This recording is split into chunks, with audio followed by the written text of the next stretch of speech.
গত 5ই আগস্ট আওয়ামী লীগ সরকারের পতনের পর অনেক এলাকার মেয়র, কাউন্সিলর সহ জনপ্রতিনিধিরা গা ঢাকা দিয়েছেন। স্থবির হয়ে পড়েছে স্থানীয় সরকারের কার্যক্রম। পরিস্থিতি বিবেচনায় জনপ্রতিনিধিদের অপসারণ এবং প্রশাসক নিয়োগের ক্ষমতা রেখে পৌরসভা, উপজেলা, জেলা ও সিটি কর্পোরেশনের আইন সম্পর্কিত আলাদা অধ্যাদেশ জারি করা হয়েছে।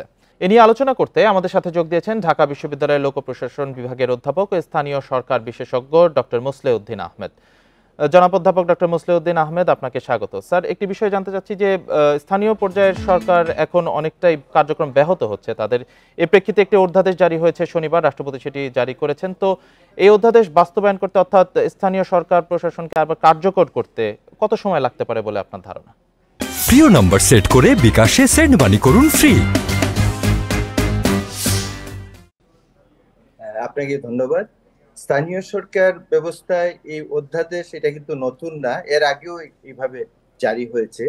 তবে আমার মনে হয় যত তাড়াতাড়ি সম্ভব, কারণ স্থানীয় মানুষেরা এখনো কিন্তু সম্পূর্ণভাবে তাদের যে তারা যে সেখান থেকে যে সার্ভিস পান, যে সেবা পান, সেটা থেকে সম্পূর্ণভাবে বঞ্চিত। এবং আজকে নিউজ পেপারে দেখলাম প্রায় 12 জন মেয়রের মধ্যে 9 জনই পলাতক, 3 জন আছেন গা ঢাকা। ঠিক উপজেলা পরিষদে একই অবস্থা, জেলা পরিষদেও তাই। এবং আমরা দায়বদ্ধতা তাদের মধ্যে নেই এজন্যই যে তারা তো আসলে পরিপূর্ণভাবে জনগণের ভোটে নির্বাচিত হয়ে আসেনি। কারণ জনগণের যদিও ইলেকশন কমিশন দেখিয়েছিল 36% ভোট হয়েছিল, কিন্তু বাস্তবে দেখা গেছে সেখানে, এবং যিনি চিফ ইলেকশন কমিশনার তিনিও কিন্তু বলেছিলেন যে অন্যান্য রাজনৈতিক দলের সম্পৃক্ততা না থাকায় মানুষ ভোট দিতে যায়নি বা সেভাবে সেটা হয়নি। সেজন্য আমার মনে হয় যত তাড়াতাড়ি সম্ভব, দরকার হলে এটা আরো আগে করা উচিত ছিল। আইনটা প্রণয়ন করতে দেরি হওয়া এবং অধ্যাদেশ জারি হওয়ায় কিছু দেরি হয়ে গেছে। যথাসম্ভব আমার মনে হয় এই 1 সপ্তাহের মধ্যেই, কারণ সেখানে মানুষের জন্ম, মৃত্যু ইত্যাদি থেকে শুরু করে সব রেজিস্ট্রেশনে কিন্তু স্থানীয় সরকার ব্যবস্থা প্রতিষ্ঠানগুলা করে থাকে। তাই আমার মনে হয় যত তাড়াতাড়ি সম্ভব 1 সপ্তাহের মধ্যে, 7 দিনের মধ্যে, যেরকম ভাবে মেট্রো রেল 7 দিনের মধ্যে হতে যাচ্ছে।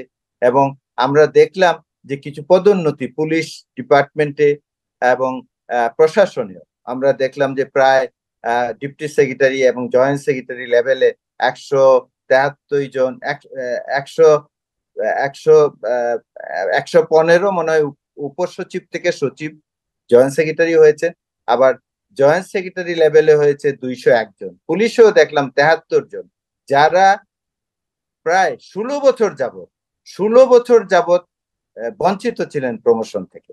একজন তো 2009 সাল থেকে এখন পর্যন্ত এসপি হিসাবে কর্মরত। সেজন্য আমি মনে করি স্থানীয় সরকার আমাদের খুবই কাছের প্রতিষ্ঠান, জনগণের দূরগড়ার প্রতিষ্ঠান।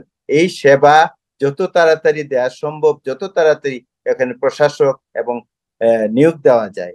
এবং বলা আছে প্রশাসক নিয়োগ দিতে পারেন সরকারি কর্মকর্তাকে অথবা জনপ্রতিনিধি। এটা যেন আবার বুমেরাং না হয়, জনপ্রতিনিধিরা যেন মানুষের সত্যিকার অর্থে কল্যাণে কাজ করেন, এই বিষয়টিও সরকারকে ব্যবস্থা নিতে হবে। অধ্যাপক ডক্টর মুসলেউদ্দিন আহমেদ, আমাদের সাথে যুক্ত হয়ে আপনার মতামত এবং পরামর্শের জন্য আপনাকে অসংখ্য ধন্যবাদ জানাচ্ছি।